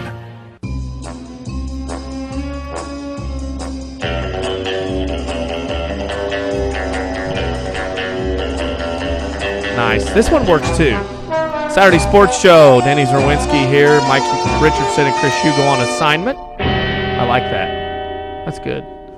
We enter into the Bond theme. We're playing that on intros and outros today because of the fact that the new Bond movie comes out next week. Danny Zerwinski in studio. Avery Barton pushing the buttons, getting me on and off the air. Reese Barnfield has joined us from the news department. And let's talk about our social media question real quick while I have both of you here before we go on to straightening up and tidying up sports. Musical act, solo, or group that you haven't seen or didn't get to see would be who? Well, my classic rock taste has kind of dissipated, but I would definitely stick with the Rolling Stones. Not okay. one that I would like to see, they're still touring, is the Black Keys. Okay. That's good. All right. Avery, you got a choice here. I know you guys are going to go to facebook.com/WMIX Sports and put your answers on later. I know that. Go ahead. I don't know. I think I would love to see Michael Jackson. I'm a big fan of him from Rock Band, right, and stuff like that. That's mainly where I get my classical rock music taste from, is the good old Rock Band and Guitar Hero and all that. So you just said off the air that if it wasn't for Guitar Hero and all that, you wouldn't know who Guns N' Roses and anybody was. Oh no, I mean that's showing your age. Yeah, we got to work on you. I mean, I'm not old like Danny Zerwinski over here. Yeah. Okay. Yeah. Mine would be solo act would be Michael Jackson. I've watched him, listened to him, okay, just one time to be there, to have felt the energy in the crowd, to be in that building. The other one, I saw Guns N' Roses 91 in St. Louis. Yeah, I was there. That historic event, kids. Yeah, I was there at that one. Off the air stories for you later as well. That was a good show. I mean, there was an hour and 45 minutes there. Guns N' Roses was awesome. That was Use Your Illusion 1, Use Your Illusion 2. But if the original lineup, if Axl, Slash, Duff, Adler, or Sorum on drums, either one's fine. Along with Izzy and Dizzy Reed on the keyboards. I know Izzy straddling that. Yeah. If that lineup somehow drops their issues, ego, which I don't know if it'll ever happen, I would pay whatever to see that again, even now. Just because that Guns N' Roses was the epitome of concerts. Just saying. So, hey, if you've got a question you want, or answer that question, I should say, go to facebook.com/WMIX Sports. You've heard our answers. Put it on there. Go to facebook.com/WMIX Sports. We'd love to hear what your answers are to that question. The rock act or music group that you haven't seen, didn't get to see, or would like to see, whatever the case may be, go there and post your answer now. Of course, you can also follow us on Twitter at WMIX Sports. That, of course, is another way you can tweet with us. So we'll talk, we'll communicate. We also tweet stuff all day, score updates, and just a little information from around the world that's odds and interesting, whether it's junior high, high school, college, or pro. We want to thank all those listening in. I've heard this morning from different places in the world, Quoin, Pinckneyville, Heron, Irvington, Mount Vernon, amongst other places that have let me know everybody's listening. So thanks to you listening, especially our friends from Quoin and Centralia. I forgot Centralia, who are heading up the interstate to Bismarck-Henning today for their football game. And also now Benton, as a basketball coach got out. We're talking about Guns N' Roses, yes, because we had to talk about a group that people would like to see if they haven't seen them or whatever. So Guns N' Roses, got to get a talk in about that. Sports world today, we got to tell congratulations to Wayne City Junior High boys basketball and Coach Tony Richardson. They won the prestigious Rome tournament last night, defeating the host Rome. Title game last night. Congratulations to Wayne City on winning that. Another thing, we want to wish the best of luck to David Moddert of Mount Vernon and Mallory Bergbauer of Weber Township. They are both running in the state cross-country meet at Peoria today. Races, there'll be 3 boys races and 3 girls races. Moddert participates in the Class 2A boys, Bergbauer in the Class 1A girls. Volleyball super sectionals are today, which leads me to the inevitable question of this. I know a few years ago you used to have first-round playoff football, cross-country sectional, and volleyball regional championships on the same day. They eliminated volleyball championship regional night to Thursday night. That was a great move. My next thing is, why on earth do you have volleyball super sectional championship day on the same day as second-round football playoffs and cross-country state meet? Why do you have to have that? Why not move volleyball to Monday night, let them have their night on the volleyball super sectional night? People can go. It makes money. You have to pay to get in. Just saying. Why not move volleyball? If basketball can play on a Tuesday in boys and have to be in Peoria on a Thursday, there's no reason that volleyball could play on Monday and be in Bloomington Normal on Friday. Just saying. Just an idea. I saw that. Of course, I was thinking of that this morning when I got up, because this week and last week of getting up, going to bed when it's dark, and getting up when it's dark has got me all messed up. Right, Avery? You've never seen that, have you? bothering you as well? It's definitely bothering me. I usually like to wake up about 7 and get at work about 8:15, and it's always bright, and it's messing with me. Well, that'll change tonight. I go to bed, obviously it's dark, and I get up and it's not light until I'm in the car going to work. It's been messing with me. Of course, tonight, throw your clocks back an hour. Yeah. Because you got to get your sleep. Oh, yeah. You gain an hour tonight, kids, so if you want to stay up a little later, you get an extra hour tonight. Turn your clocks back tonight, 2 a.m. They'll go back to 1 a.m. And then, of course, next week, the sun will be up early, and it goes down early by 5:15, 5 or so, and it'll get shorter and shorter till December 21st, shortest day of the year. And then, of course, it'll start revving back up the other way. What else we got to talk about here today? High school football going on all across the area today. Teams of interest: Quoin at Bismarck-Henning at 2, Althoff at Athens at 2, Carlinville at Casey Westfield at 2. That's all Class 2A.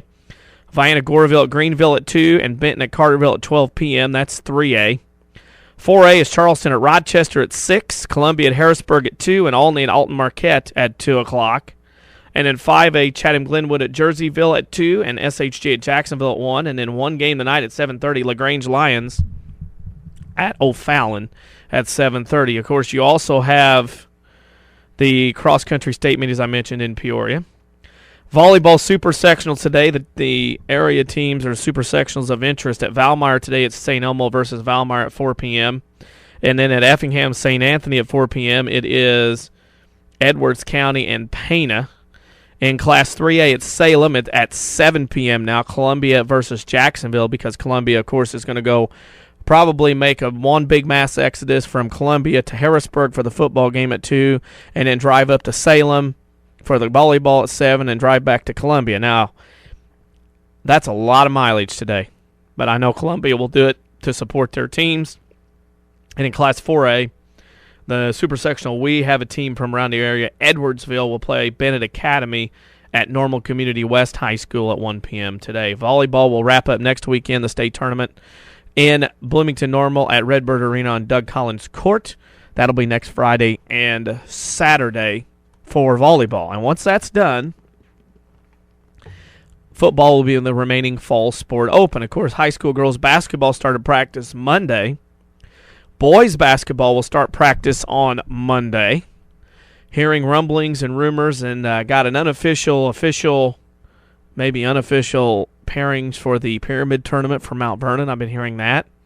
I know some other tournaments have put out their pairings. Of course, next Saturday, we'll probably have some basketball coaches on, because on Monday, the 12th, his high school girls basketball can start. It's here. Then the next week, boys basketball starts. Or I should say 2 weeks, yeah. It's here, folks, ready to go. Hard to believe. 3 weeks. We're less than 3 weeks from Thanksgiving, for those of you keeping track, if that makes sense. Avery's rolling his eyes. Time's flying by. There's only 3 weeks to Thanksgiving, less than that now.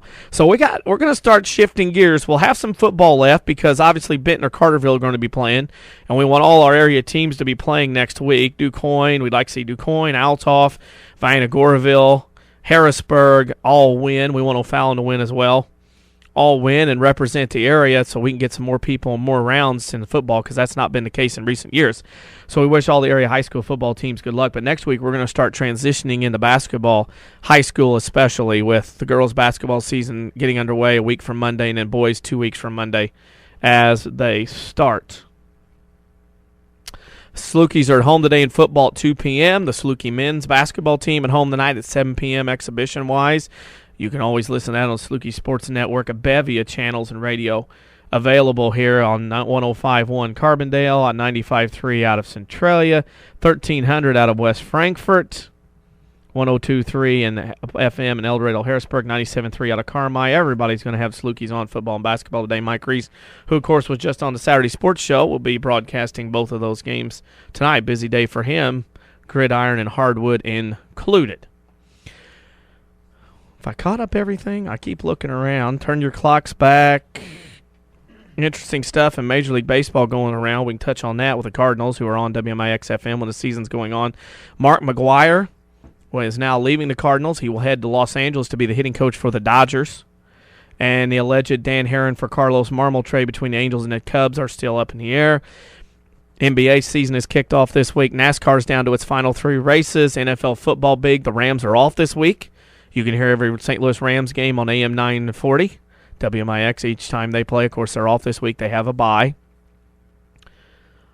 And that, I think, is a nice wrap of what's going on, or what has gone on, or what will go on in the area today, this weekend, and whatnot. So, we have one more guest, and we're going to go to that right now after the break. Steve Marek, the voice of the Quoin Indians, is going to join us. We know they're driving up the interstate to Bismarck-Henning today. We welcome all our Quoin fans and friends that are listening here. So we're going to step out for a break, come back, and have Steve Marek on talk about Quoin's football game today. You're listening to the Saturday Sports Show, brought to you by Crossroads Community Hospital. It's more than a hospital. It's what healthcare should be. Hi, this is Joe Davy Cummins, President of Community First Bank. I wanted to stop and thank each person running for political office in our area. The commitment, passion, and concern they show in their campaign is truly amazing to me. These people show their concern for the community by stepping out there and placing their personal lives to the scrutiny of everyone. Nothing better shows a commitment to community than those selfless acts. All of us at Community First Bank would like to encourage everyone to vote and thank those candidates and volunteers for their hard work during this campaign season. Community First Bank, with locations in Mount Vernon, Woodlawn, Dixon, Ina. Welcome back to Personal Banking. Member FDIC. When an emergency happens, time is everything, and you don't want to spend that time in a waiting room. So choose Crossroads Community Hospital with our 30 minutes or less ER service pledge. The entire team is committed to working diligently to have you initially seen by a physician, physician assistant, or nurse practitioner within 30 minutes of your arrival. When minutes matter, choose the ER that doesn't waste time. Choose Crossroads Community Hospital. Visit crossroadscommunityhospital.com/faster to learn more. If you are experiencing a medical emergency, call 911. It will shape our nation and region for the next 2 to 4 years. It's November 6th, Election Day, and your local Withers Broadcasting and Dana Communication stations continue to work for you, bringing you the latest returns. Tune in at 7 p.m. right here on WMIX AM and FM for national, state, and local election results. We'll bring you reports from all of our sister stations located throughout Southern Illinois. First, tune in to WMIX AM and FM for election coverage Tuesday, November 6th on the 2012 Withers Broadcasting Dana Communications Election Radio Network. The kiss of death from Mr. Goldfinger. Nice. We roll on here with the James Bond theme music, intro and outro here on the Saturday Sports Show on WMIX. Denny Zawinski here hosting. Chris Hugo and Mike Richardson away on assignment. They'll join us over the next few weeks. Back on, we'll all be here. Joining us now is the voice of the Quoin Indians. Quoin travels to Bismarck-Henning today. Steve Marek joins us. And, Steve, how far along are you on the trail to Bismarck-Henning? We are in Effingham, Danny. Wow. You made some good time this morning to get that far that fast. Yeah, we stopped at Mount Vernon and had a nice breakfast, and we're just getting through Effingham right now.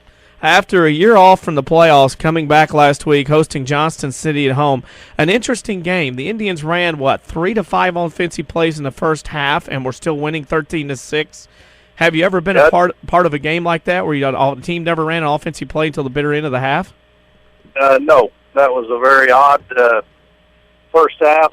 Quoin scored on a Easy Cole ran a kickoff back 85 yards for a touchdown, and then an interception by Penske back for a touchdown, and Quoin ran, I think, 5 plays, got 2 holding penalties and a punt in those 5 plays in the first half. So the second half was much different, and that was an odd half of football, to be sure. And Quoin goes on to win, beats Johnson City. The River to River still rolls, at least in that case, over the Diamond. The Diamond has not beat a River to River school since 06, playoffs or otherwise. You travel today to Bismarck-Henning, the team that Pinckneyville went up to last year and got beat in the first round. A different area, a long road trip. How does a team deal with that today if you're Quoin having to make that long trip? Well, there's always some, when you go that far on the road, the records usually bear this out, that it's awful tough to win, but if you start looking at the games Quoin's lost, a lot of these long road trips, I don't think travel had very much to do with it. I mean, we had some injuries, and sometimes the other team was better. But looking at this trip here, Danny, I think, Coach Mark's been on so many of these trips, and one thing I noticed right off the bat is they left town at 7:30 this morning, and if you equate that to a daily schedule, most of these kids get up for school at maybe 6:30, 6:45, even 7. So I think he tries to keep the daily schedule as close to a routine as he can, and by them not having to get up any earlier than they would during the week, I think is a plus. And then these kids are in a playoff game. It's a playoff game, and there are only going to be so many of them, and they'll be ready to play. Speaking of this team, Bismarck-Henning, a team that a lot of power, it looks like, as they come in, as DuQuoin hopes to use its quickness. What do you know about this Bismarck-Henning team for this game today? They've got 2 good running backs, and they've got some big linemen. They've got some good football players. They're, I think, a good football team. I would characterize them somewhere between Johnston City and Harrisburg. They're going to try to run the ball. They're going to try to play a power game running-wise and hit you defensively. And I think trying to compare them to somebody that you might be familiar with, it's somewhere between the Johnson City team we saw last week and Harrisburg that we saw in week 2. Speaking of that, I watched DuQuoin last week for the first time this year, and a guy that stood out to me, the way he threw a ball, and he might need that today with the winds kicking up, is Brendan Fred. In the lineage of DuQuoin quarterbacks over the year, where does he stand out in your mind at? Well, he's a good quarterback. He's probably does not get the credit that the young man deserves as good a quarterback as he is. Last week he was 4 for 5 and 110 yards, threw a touchdown, ran for 1, and the ball that was incomplete was right on the money. So Brendan Fred is a very good quarterback. If you've heard Al Martin speak of him, he likes his mentality, doesn't get rattled very easily, and I think that you got to have that in a quarterback. As far as his lineage goes, next week, last week, will determine where he's at, because it's kind of like around DuQuoin. You can do all you want in the regular season, but those playoff games are what people remember. Speaking of remembering, this is the first year out of the umpteen years DuQuoin has been in the playoffs, venturing into 2A. Different teams, different locations. Is that something cool to do and new, to be going to different places and playing different teams instead of the same old 3A way? Well, I think no matter if you're 2A or 3A, if you play somebody different, it's always a better and a fun. It's a fun time. It's something new and kind of exciting. I think the last 10 or so many years in 3A down in Southern Illinois, we played Anna in the playoffs 3 times. We played Carterville twice in the season. Those kind of things. And I think something new and something different. And our old buddy Jeff Prophet was predicting this about 10 years ago, that when you do get into that day, we knew that day might be coming with enrollment at DuQuoin High School the way it is. But something he said these 3-hour and 4-hour bus trips are going to be the norm, and he might be right. He might be right. He's a lot of right a time. I should say he's right a lot of times when it comes to high school football. Speaking of the game today, what's it going to take for DuQuoin to go up there and get a win at Bismarck-Henning and advance that quarterfinal round once again? Well, I think the first thing is get off to a good start. So much emotion plays so much of a factor in these playoff games, and if you can get off to your kind of start and not let the other team continue on an emotional high for a long time during the game, that's one thing. The other thing, turnovers are magnified in the playoffs, and the time of possession gets magnified in the playoffs. If you don't have the ball and you're behind, it doesn't take a long time into the game, and maybe sometimes you start doing things that you normally wouldn't do because you're worried about that clock running. But I think the big thing, turnovers are determining these type of playoff games when things start equaling out between the teams. You can't turn the ball over, and you sure don't want to. If you do turn it over, you don't want to turn it over deep in your own territory or deep in the opponent's territory, because you're just at either taking points off the board or giving them points, and you just can't afford to do that in a playoff game. Well, our last question for you, as we'll let you go and get on your journey up that way, is our WMIX Sports social media question of the week. And that question is, what solo musical act or musical act group would you like to have seen live that you haven't got to see yet or didn't get a chance to see? Oh, boy.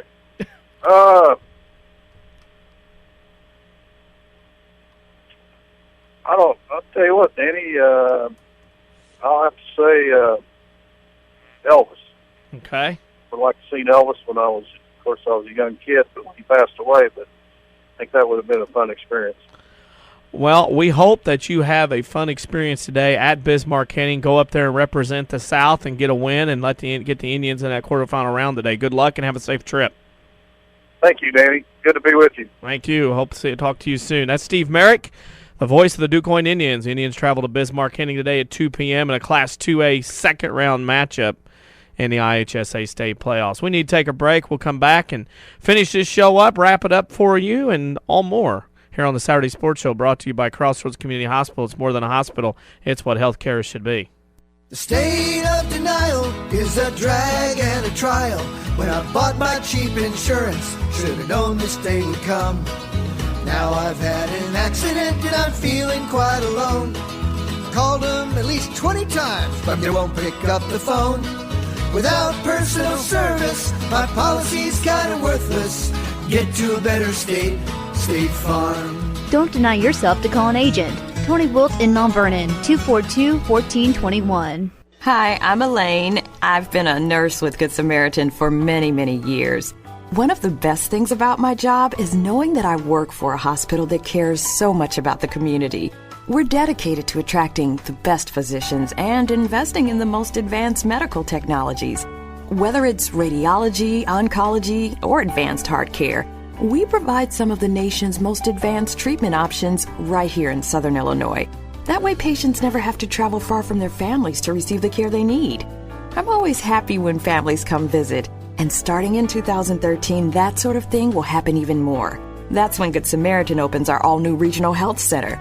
Everything about the new center has been designed with patients in mind. It features all private rooms and family-friendly areas that make it easier for visitors to stay overnight.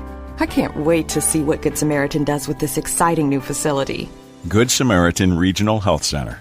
Raising a hospital, raising the bar.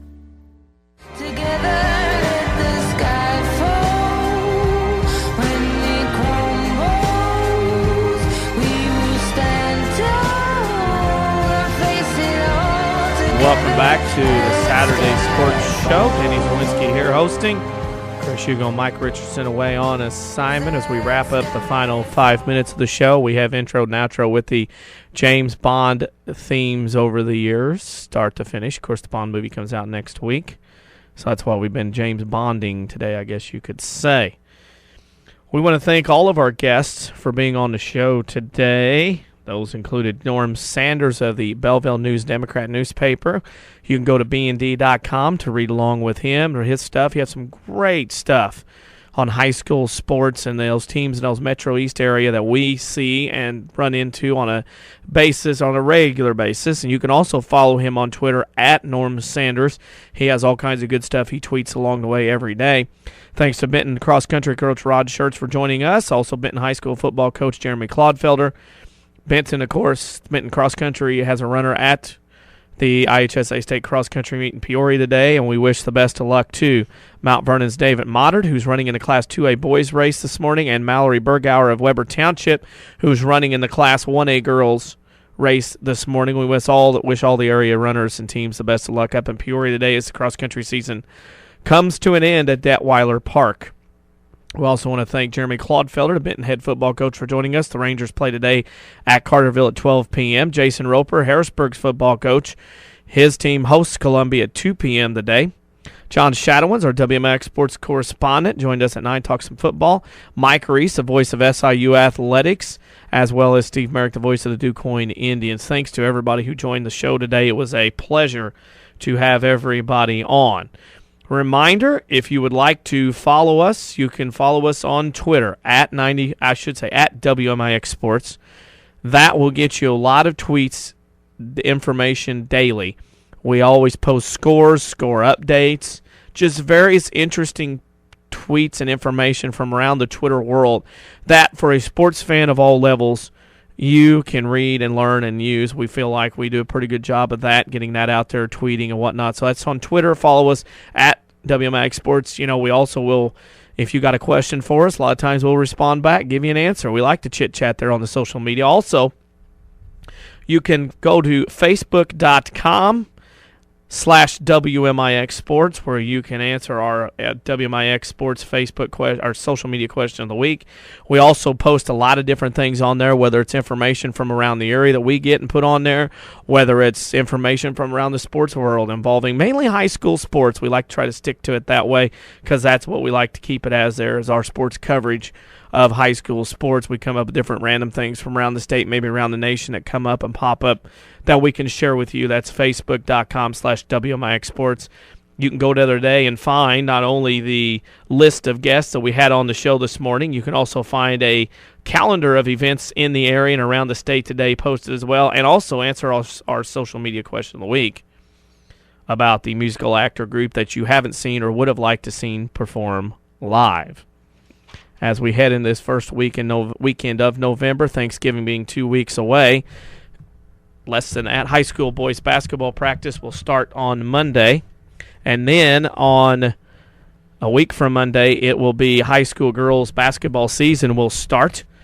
As on November 12th, we again will be having a very busy and ambitious basketball schedule of covering the teams here in the Jefferson County and otherwise region. We're going to be having games this year: Mount Vernon, Waltonville, Woodlawn, Weber Township, Wayne City, and Sesser-Valier Waltonville girls basketball this year on WMIX Sports. Go to our website, mywithersradio.com, where you can see all the schedule. I'll start posting that. We will actually have our opening game a week from Monday.